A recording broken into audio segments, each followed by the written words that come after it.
ಎಲ್ಲರಿಗೂ ನಮಸ್ತೆ. ಇವತ್ತು ನಾನು ಮೆಂತ್ಯ ಸೊಪ್ಪಿಂದ ಒಂದು ಪರೋಟ ಮಾಡ್ತಾಯಿದ್ದೇನೆ ನೋಡಿ. ಮೆಂತ್ಯ ಸೊಪ್ಪನ್ನು ಉಪಯೋಗಿಸ್ಕೊಂಡು ತಿಂಡಿಯನ್ನು ಮಾಡಿಕೊಳ್ಳುವ. ಮೆಂತ್ಯ ಸೊಪ್ಪು ಹೆಲ್ತಿಗೆ ತುಂಬ ಒಳ್ಳೆಯದು. ಕಹಿಯಾಗಿದ್ದರಿಂದ ಹಾಗೆ ತಿನ್ನೋದಿಲ್ಲ ಕೆಲವರು, ಮಕ್ಕಳಾಗಲಿ ದೊಡ್ಡವರಾಗಲಿ. ಕೈ ಆಗ್ತದೆ ಅಂತ ಹಾಗೆ ತಿನ್ನೋದಿಲ್ಲ. ಹಾಗಾಗಿ ನಾನು ಅದನ್ನು ಉಪಯೋಗಿಸ್ಕೊಂಡು ಇವತ್ತು ಮೇಥಿ ಪರೋಟ ಅಂತ ಮಾಡ್ತಾಯಿದ್ದೇನೆ ನೋಡಿ. ಮೆಂತ್ಯ ಸೊಪ್ಪನ್ನು ಕ್ಲೀನಾಗಿ ತೊಳ್ಕೊಂಡು ಅದರ ಸೊಪ್ಪನ್ನು ಮಾತ್ರ ಬಿಡಿಸಿಟ್ಕೊಳ್ಬೇಕು. ನಾವು ದಂಟನ್ನು ಕಟ್ ಮಾಡಿ ಬೇರೆ ಯಾವುದಾದ್ರೂ ಸಾಂಬಾರಿಗೆ ಉಪಯೋಗಿಸ್ಕೊಳ್ಳುವ. ಸೊಪ್ಪನ್ನು ಮಾತ್ರ ನೋಡಿ, ಈ ಥರ ಸೊಪ್ಪನ್ನು ಮಾತ್ರ ತೆಗೆದುಬಿಟ್ಟು ಒಂದು ಸೈಡಲ್ಲಿ ಕ್ಲೀನಾಗಿ ಇಟ್ಕೊಳ್ಬೇಕು. ಆ ದಂಟು ಹಾಕಿದರೆ ಏನಾಗ್ತದೆ, ಅದು ನಾವು ಲಟ್ಟಿಸುವಾಗ ಅದು ಹಿಟ್ಟು ವಾಪಸ್ ಬರ್ತದೆ ಎದ್ದುಕೊಂಡು. ಹಾಗಾಗಿ ಖಾಲಿ ಸೊಪ್ಪನ್ನು ಮಾತ್ರ ಹಾಕ್ಕೊಳ್ಬೇಕು. ಸೊಪ್ಪನ್ನು ನಾನು ಬಿಡಿಸಿ ಇಟ್ಕೊಂಡು ಚೆಂದ ಮಾಡಿ ಅದನ್ನು ರಫಾಗಿ ಸ್ವಲ್ಪ ಕಟ್ ಮಾಡಿಕೊಂಡ್ರೆ ಆಯಿತು. ಚೆನ್ನಾಗಿ ಏನು ಸಣ್ಣದಾಗಿ ಕಟ್ ಮಾಡಬೇಕಂತೇನಿಲ್ಲ, ದಂಟು ಹಾಕದೇ ಇರುವುದರಿಂದ ರಫ್ಲಿಯಾಗಿ ಸ್ವಲ್ಪ ಚಿಕ್ಕದಾಗಿ ಕಟ್ ಮಾಡಿಕೊಂಡ್ರೆ ಆಯಿತು. ನೋಡಿ, ಈ ಥರ ಒಂದು ಹಿಡಿ ಸಿಕ್ಕಿದೆ ಸೊಪ್ಪು. ಒಂದು ಕಪ್ಪು ಮೈದಾ ಹಿಟ್ಟಿಗೆ ಪರಾಟ ಮಾಡಲಿಕ್ಕೆ 5-6 ಪರಾಟ ಆಗ್ತದೆ, ಸಾಕಾಗ್ತದೆ ಮಾಡಲಿಕ್ಕೆ. ನಾನು ಈ ಥರ ಸ್ವಲ್ಪ ರಫಾಗಿ ಹಚ್ಕೊಂಡಿದ್ದೇನೆ ನೋಡಿ. ಈ ಥರ ರಫಾಗಿ ಹಚ್ಕೊಬಿಟ್ಟು ನಾವು ಹಿಟ್ಟು ಕಲಿಸಲಿಕ್ಕೆ ಇದನ್ನು ಹಾಕ್ಕೊಂಡು ಮಿಕ್ಸ್ ಮಾಡಿಕೊಂಡ್ರೆ ಚೆನ್ನಾಗಿರ್ತದೆ ಪರೋಟ. ಯಾವುದೇ ಕಹಿಯಾಗಲಿ ಏನಾಗಲಿ ಬರೋದಿಲ್ಲ. ಹಾಗಾಗಿ ನಾವು ಇವತ್ತು ಮೇಥಿ ಪರೋಟ ಮಾಡಿಕೊಳ್ಳುವ ನೋಡಿ. ನೀವು ಕೂಡ ಹೀಗೆ ಮಾಡ್ಕೊಂಡು ನೋಡಿ ಸ್ನೇಹಿತರೆ, ಮನೆಯಲ್ಲೇ ಮಾಡಿ ತಿನ್ನಬೇಕು ಇಂಥವುಗಳನ್ನು. ಈಗ ನಾನು 1 ಕಪ್ಪು ಮೈದಾ ಹಿಟ್ಟನ್ನು ತೊಗೊಂಡಿದ್ದೇನೆ. ಅದಕ್ಕೆ ನಾನು ಹಚ್ಚಿಟ್ಕೊಂಡಂಥ ಮೆಂತ್ಯ ಸೊಪ್ಪನ್ನು ಹಾಕ್ಕೊಳ್ತಾ ಇದ್ದೇನೆ. ಹಾಗೆ ನಾನು 2 ಚಮಚ ತುಪ್ಪನ ಹಾಕ್ಕೊಳ್ತಿದ್ದೇನೆ.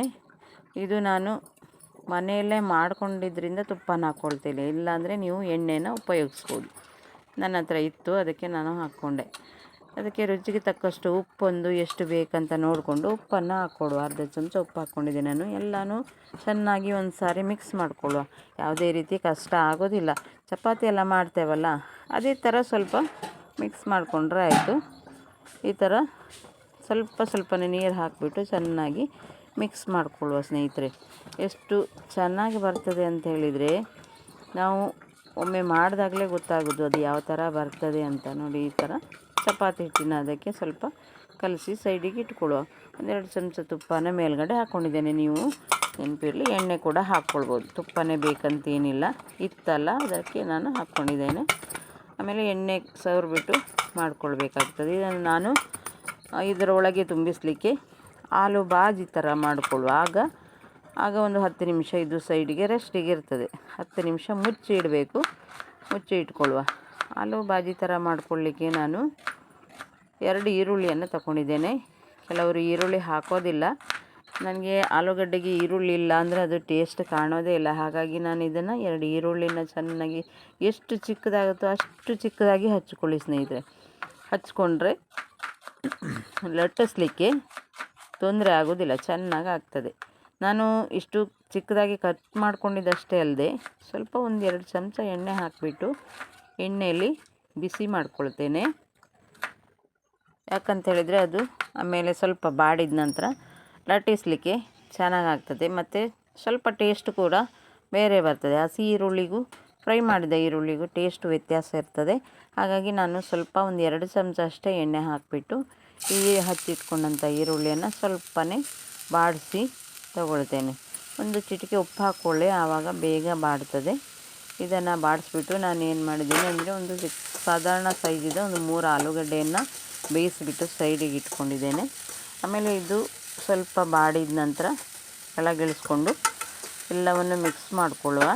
ಇದು ಸ್ವಲ್ಪ ಸಪ್ಪೆ ಆಗಲಿ ನೋಡಿ. ಬಾಡಿದ ನಂತರ ಇಷ್ಟೇ ಬಾಡಿಸ್ಕೊಂಡಿದ್ದು 3 ಆಲೂಗಡ್ಡೆನ ಬೇಯಿಸಿ ಬದಿಗೆ ಇಟ್ಕೊಂಡಿದ್ನಲ್ಲ, ಈ ಥರ ಕೈಯಲ್ಲಿ ಅದು ಬಿಸಿ ಉಂಟು, ಕೈಯಲ್ಲಿ ಫಸ್ಟಿಗೆ ಈ ಥರ ಪೀಸ್ ಮಾಡಿ ಹಾಕ್ಕೊಳ್ಳುವ.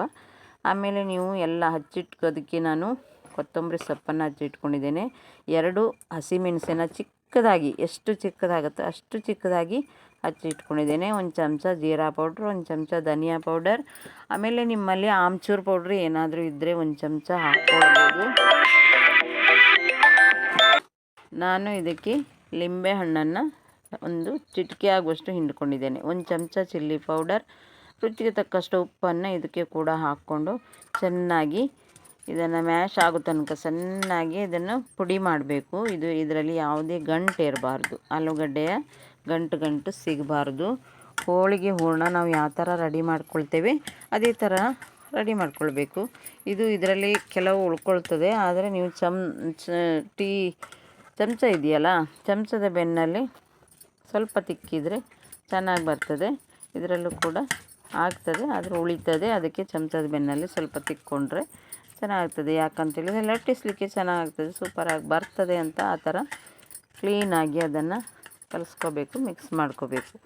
ಕ್ಲೀನಾಗಿ ಮಿಕ್ಸ್ ಮಾಡಿಕೊಂಡು ಸೈಡಿಗೆ ಇಟ್ಕೊಂಡ ನಂತರ ನಾವು ಏನು ಕಲಸಿ ಹಿಟ್ಟನ್ನು ಬದಿಗೆ ಇಟ್ಕೊಂಡಿದ್ದೇವೆ ನೋಡಿ, ಸ್ವಲ್ಪ ಸ್ವಲ್ಪ ಚೆನ್ನಾಗಿ ಬಂತು. 1 ಚಮಚ ಅಷ್ಟೇ ಚಿಲ್ಲಿ ಪೌಡ್ರ್ ಹಾಕಿದೆ ನಾನು.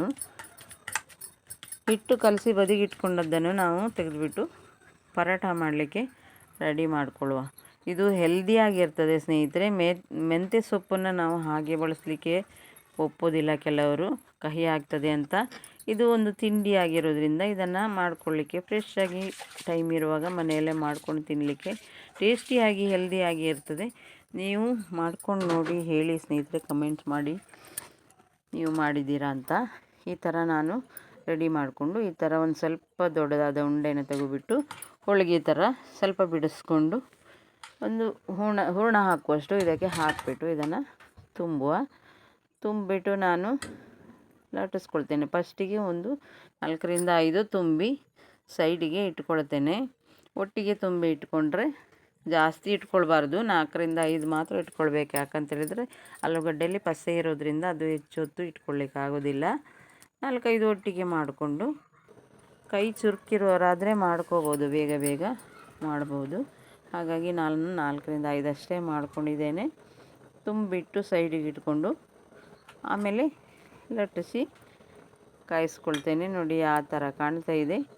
ಫಸ್ಟಿಗೆ ಗೊತ್ತಾಗದಿದ್ದವರಿಗೆ ಕಷ್ಟ ಆದರೂ ಆಮೇಲೆ ಸರಿ ಬರ್ತದೆ. ಫಸ್ಟಿಗೆ ತಪ್ಪಾದರೂ ಆಮೇಲೆ ಸರಿಯಾಗಿ ಮಾಡಲಿಕ್ಕೆ ಕಲಿತು ಬರ್ತದೆ. ನೀವು ಕೂಡ ಮಾಡಿಕೊಳ್ಳಿ ಸ್ನೇಹಿತರೆ. ನಾನು ಇದನ್ನೆಲ್ಲ ಸೈಡಿಗೆ ಇಟ್ಕೊಂಡು ಆನಂತರ ಒಮ್ಮೆಲೆ ಲಟ್ಟಿಸ್ಕೊಳ್ತೇನೆ. ನೋಡಿ, ಪರೋಟ ಮಾತ್ರ ಸಖತ್ತಾಗಿ ಬಂದಿದೆ, ಸೂಪರಾಗಿ ಬಂದಿದೆ. ಒಂದು ಚೂರು ಹಿಟ್ಟನ್ನು, ಮೈದಾ ಹಿಟ್ಟನ್ನು ಕೆಳಗಡೆ ಮೇಲ್ಗಡೆ ಹಾಕ್ಕೊಳ್ಬೇಕಾಗ್ತದೆ, ಇಲ್ಲಾಂದರೆ ಲಟ್ಟಿಸಲಿಕ್ಕೆ ಸ್ವಲ್ಪ ಕಷ್ಟ ಆಗ್ತದೆ. ಈ ಥರ ಹಾಕ್ಕೊಬಿಟ್ಟು ಚೂರು ಆ ಕಡೆ ಈ ಕಡೆ ಲಟ್ಟಿಸಿದರೆ ಅದು ದೊಡ್ಡದಾಗಿ ಹೋಗ್ತದೆ, ಸ್ಮೂತ್ ಇರ್ತದಲ್ಲ, ಹಾಗೆ ದೊಡ್ಡದಾಗ್ತದೆ, ಸಾಕಾಗ್ತದೆ. ಇಷ್ಟು ಹೋಳಿಗೆ ಅದರಲ್ಲಿ ಹೂರಣ ಇರೋದ್ರಿಂದ, ಬಟಾಟೆ ಆಲೂಗಡ್ಡೆ ಹೂರಣ ಇರೋದ್ರಿಂದ ಜಾಸ್ತಿ ಲಟ್ಟಿಸ್ಲಿಕ್ಕೆ ಬರೋದಿಲ್ಲ. ಇಷ್ಟು ದೊಡ್ಡದು ಮಾಡಿಕೊಂಡು ನಾನು ಕಾಯಿಸ್ಕೊಳ್ತಾ ಇದ್ದೇನೆ. ಕಾವಲಿಯನ್ನು ಗ್ಯಾಸ್ ಮೇಲೆ ಇಟ್ಕೊಂಡು ಬಿಸಿಗೆ ಇಟ್ಟಿದ್ದೇನೆ.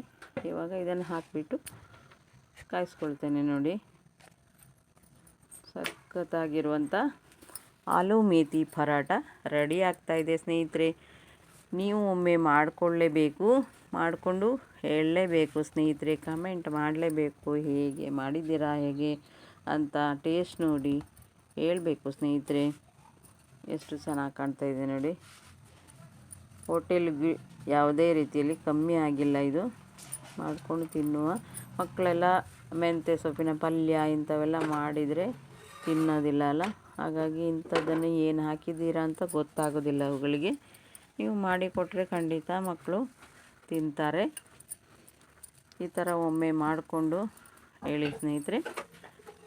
ನೋಡಿ, ಮೇಥಿ ಪರೋಟ ರೆಡಿ ಆಗಿದೆ. ಎಷ್ಟು ಚೆನ್ನಾಗಿ ಕಾಣ್ತಾ ಇದೆ ನೋಡಿ. ಮಾಡಲಿಕ್ಕೆ ಸ್ವಲ್ಪ ಟೈಮ್ ಹಿಡಿತದೆ, ಒಂದು ಅರ್ಧ ಗಂಟೆ ಹಿಡಿಬೋದು ಅಷ್ಟೇ, ಜಾಸ್ತಿ ಏನು ಹಿಡಿಯೋದಿಲ್ಲ. ಇದನ್ನು ನಾವು ಮನೆಯಲ್ಲೇ ಮಾಡಿಕೊಂಡ್ರೆ ಹೆಲ್ದಿ ಆಗಿರ್ತದೆ. ಯಾವುದೇ ರೀತಿಯ ಜಿಡ್ಡು ಎಣ್ಣೆ ಹಾಕೋದಿಲ್ಲ, ಫ್ರೆಶ್ಶಾಗಿ ನಾವು ಮನೆಯಲ್ಲಿರುವಂಥದ್ದು ಹಾಕಿ ಮಾಡಿರುವಂಥದ್ದು.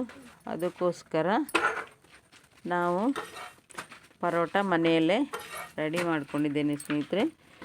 ನೋಡಿ, ನೀವು ಕೂಡ ಮಾಡ್ಕೊಳ್ಳಿ. ಯಾವ ಥರ ಉಬ್ಬಿಕೊಳ್ತಾ ಇದೆ ನೋಡಿ, ಎಷ್ಟು ಚೆನ್ನಾಗಿ ಉಬ್ಬಿಕೊಳ್ತಾ ಇದೆ. ನೀವು ಕೂಡ ಹೀಗೆ ಒಮ್ಮೆ ಮಾಡಿ ನೋಡಿ, ಹೇಳಿ ಸ್ನೇಹಿತರೆ. ಪರೋಟ ರೆಡಿಯಾಗಿದೆ.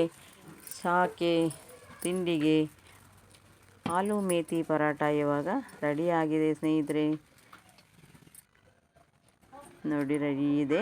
ನೀವು ಕೂಡ ಮಾಡಿಕೊಳ್ಳಿ, ತಿಂದುಕೊಳ್ಳಿ, ಹೇಳಿ ಸ್ನೇಹಿತರೆ. ಎಲ್ಲರೂ ಸಪೋರ್ಟ್ ಮಾಡಿ, ಸಬ್ಸ್ಕ್ರೈಬ್ ಮಾಡಿ, ಲೈಕ್ ಮಾಡಿ, ಶೇರ್ ಮಾಡಿ ಸಪೋರ್ಟಿಂಗ್ ಆಗಿರಿ ಸ್ನೇಹಿತರೆ. ಎಲ್ಲರಿಗೂ ಧನ್ಯವಾದಗಳು. ನಮಸ್ತೆ.